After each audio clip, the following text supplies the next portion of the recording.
Hey, good morning to you. Mark Side with HurricaneTrack.com here. I'm in Norman, Oklahoma, after day 3 of our first expedition to study hail out in the wild. And we were successful yesterday. We got a larger sample set. This time around, we were on several different storms, and it was a pretty successful day. Now, certainly I want to acknowledge the fact that we have had several devastating tornadoes again in the region, but we're not out here for the tornadoes specifically.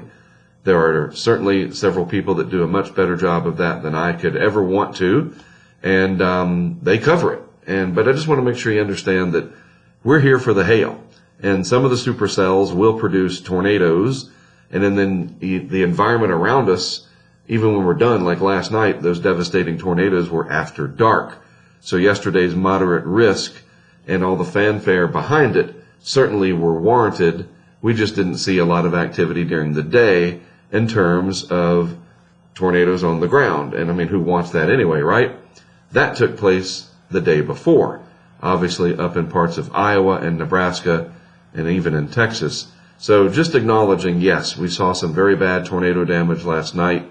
We being the weather community, the world at large, right, as social media spreads that terrible imagery.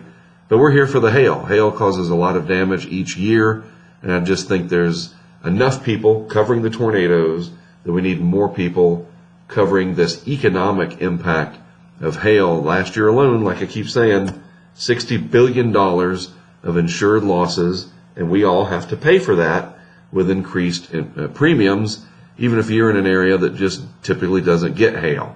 All right, so there's that. The setup yesterday, we had a moderate risk here, and CJ, my colleague who's helping me out, and we're going to target basically this area roughly, maybe even closer up to the Kansas border, and the threat of very large hail was there.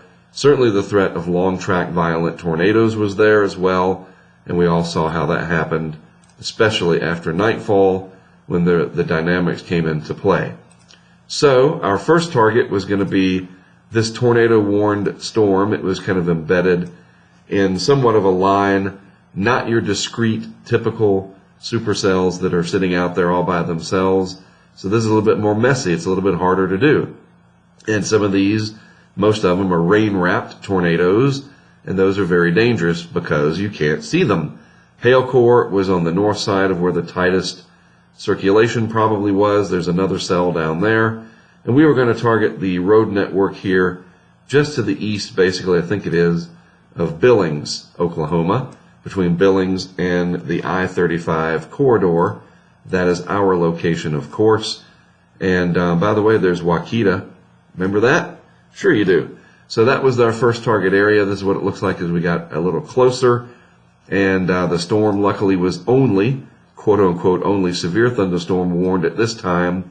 And we were down this country road back here, dirt, gravelish kind of road, a few wind turbines out there, and then the hail core didn't look very impressive at this point. I was like, oh man, come on, we're out here for the hail.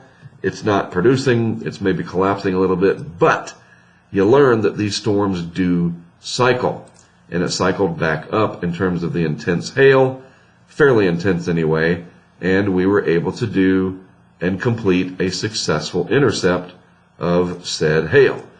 So, as they say, let's go to the tape, and in this case, let's go to the zeros and ones. Haha, because it's no tape anymore. So this is how we started out. This is I-35, and we're heading down. I'll speed it up for you. Wouldn't it be great if we could go this fast and not have any legal or physics problems, right?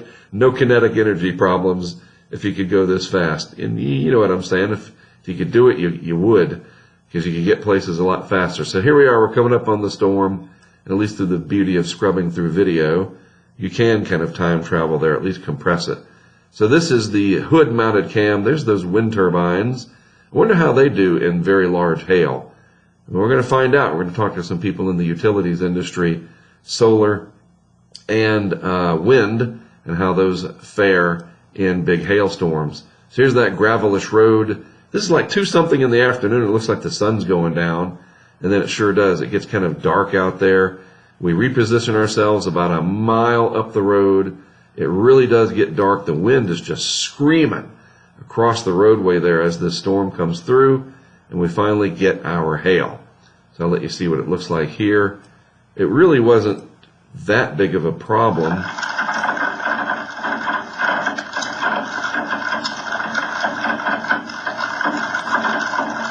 You see some of them bouncing there, and we were like, all right, some of those look like ping pong balls, and a couple of them maybe a little bit larger because we could hear them hitting the vehicle.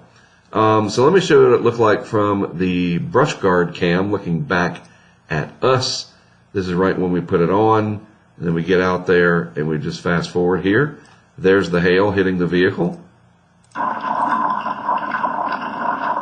Now this is wide angle, fairly wide angle. GoPros are known for that. So you do not get a true sense of the scale. We're going to work on that to give you references as to what the hail might be hitting. Let me back it up a little bit to get you a little better perspective. There you go. So this is why we have multiple cameras, even, of course, our handheld cameras, which is, in this case, my iPhone or CJ's iPhone. And this is really fascinating here because this is what it looked like. Those two cams didn't really give us a good look, but just aiming the camera out the window did. And I think it's really interesting that the hail is bouncing like it is. I didn't really realize that it bounced so much, and it's rolling along because it's more round in nature.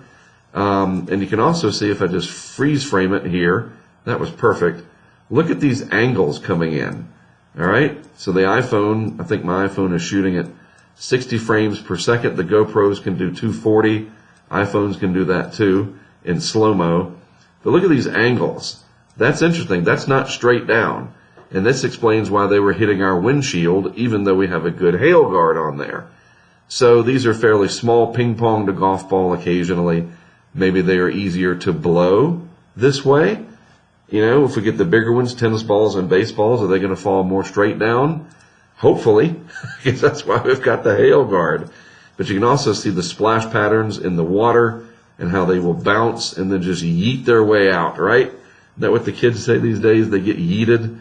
So that was interesting. A lot of data in there. Maybe we get enough of it in the future, enough of these good solid videos, we can feed it into some AI and we can get trajectories and speeds.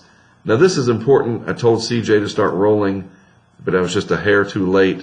See this guy's yard? That's golf balls. Those are mostly golf balls. And this was just about a mile or two up the road. The thicker part of the hail core went through that area. So let me show you some pictures of what we measured and what we documented here. This is pretty cool because you can see the layers, the striations in there. That's very fascinating. Somewhere in the middle is the hail embryo. We're going to start trying to figure out, especially in the bigger stones, how we can maybe isolate that and really get a good picture of the hail embryo. And yes, that is a real thing. The hail has to start from something. Usually it's just a little tiny piece of grapple or maybe even an insect. Seriously, they get pulled into these updrafts and the process begins with supercooled water, maybe even snowflakes, other tiny pieces of grapple or other baby hail, and they start to coalesce and aggregate. It's a very complicated process overall. This one's clearly got some little spikes on it, as does this one, very odd shapes overall. And then they bounce along the ground. And you can even see the details in here. These look like other stones that are just kind of fused together. So the science of hail, that's what we're out here. Some people really do get impacted by this. And I think the more that we know about it and the more we talk about it, I think we can just appreciate, hey, yeah, this is a damaging part of severe thunderstorms along with tornadoes. Absolutely. It's all together. Now, if we could ever figure out lightning, lightning's a whole different problem, right? But here's one that I measured in the caliper. I know we're not supposed to touch them because we're melting it away, but we did as best we could. We got some ideas on how to collect it and measure it without even touching it. So there you go, 1.766 inches. That's our largest so far. And don't laugh at me. I know we get much bigger hail out here. That'll come later as we get into May and beyond and we get more heating. All right, so we got on those storms, or that one storm near Billings. Then I want to just show you this. We didn't get any hail out of it, but we saw that there was a severe thunderstorm with a tornado warning on it, a pretty good supercell headed towards Kingfisher. So again, just kind of speeding through, and you can see the edge of it right over here. It had a significant hail core. There's the backside of it, the anvil, the huge storm of rain wrapped in here. A lot of rain and precip, just hard to see. Again, not your classic isolated supercell situation. But it's interesting because as we approached, this was tornado warned, quite a bit of traffic, get the raindrop out of there, coming out of Kingfisher, people leaving, basically evacuating because they were under a tornado warning from this really dangerous storm. It looked like it could be a beast. And this was really interesting right here. This is the Kingfisher. I don't know if it's everybody, but that is their fire and EMS leaving Kingfisher, which is a couple miles west of here, and they were positioning themselves to the east of the town. I thought that was really interesting, and this is why. So CJ and I keep going. Let's make this full screen again. And the storm, as I said, was tornado warned. As we get out here, you can see that is quite a beast, and it was just, it was trying so hard. You could see the overall structure of it. And any moment it could have dropped a big tornado, one of those big suckers that we saw like in Nebraska and Iowa the other day. Luckily, it did not, because Kingfisher would have been right in the path of this. And as we drove into the area, very slowly, taking our time, that is still a good mile in front of us, and we can literally come to a stop if something starts to come down. We're not stupid, and you can see it on radar. And, we're in control of 99% of the situation, going nice and slow and just approaching with caution. But really interesting to see there's nobody in town. People hunkered down or they left. I thought that was a very interesting aspect to the whole situation. I'm trying to see why I put this video in here. What was this one of? And it is, oh yeah, that's where we were parked on the side of the road. All right, so that's a general recap of what we saw yesterday. A pretty good day overall for another Intercept and a little bit larger hail. So now, what about today? Luckily, for everybody that's weary of all of this, and certainly people are recovering from far north all the way down into Texas, we do have one more round today where it could be fairly significant.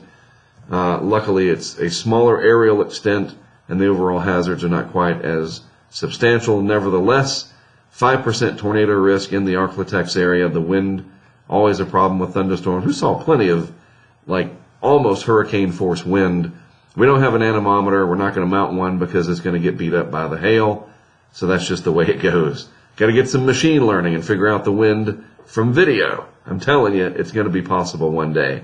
So the hail threat, not very high at all, only about 15%. So we're going to have our work cut out for us today. But the idea is we're going to get somewhere in this area pretty much after I'm done with this video and get it online. We're going to get out of here and see if we can find some of that hail on day 4 so that we can go 3 out of 4 for intercepting some hail here in the plains. And then it's, speaking of planes, I'll get on an airplane tomorrow, a jet at DFW, and fly home. And we'll be back in looking at hurricane stuff, hurricane outlook and discussion. It's almost May. We got to start really focusing on the hurricanes too. But again, this is very important. $60 billion in damage just last year. That rivals many hurricanes. It does. You think about all the attention hurricanes get, and that is certainly our brand. That's what I'm known the most for. And hey, great. I appreciate that. But I'm also a geographer, and I think that this stuff impacting the landscape, the people on it, the places, the things, I just feel like hail is a new realm, and we're just getting started. And we'll be back out here a couple more times, maybe 3 or 4 more times, and eventually move up to the high plains, the front range of Colorado, etc., and keep doing it. All right, and we got to replace that AI picture in the background now that we've got a good picture of the Tacoma. That's an AI-generated background, but we got to fix that now that we've got some good content for the future. All right, thanks for tuning in. Thanks for watching live, and we'll be live again today probably after 1 p.m. Central Time, something like that, on YouTube, and wherever we get connectivity anyway. And we'll see what we can get out there. For all of us, from all of us, and for all of us at Hurricane Track, our whole project, we appreciate you supporting us by watching, sharing, and liking and subscribing, all that good stuff, right? We do appreciate it. I am Mark Sudduth. I'll talk to you again from the road today, and then we'll see you tomorrow on the Hurricane Outlook and Discussion.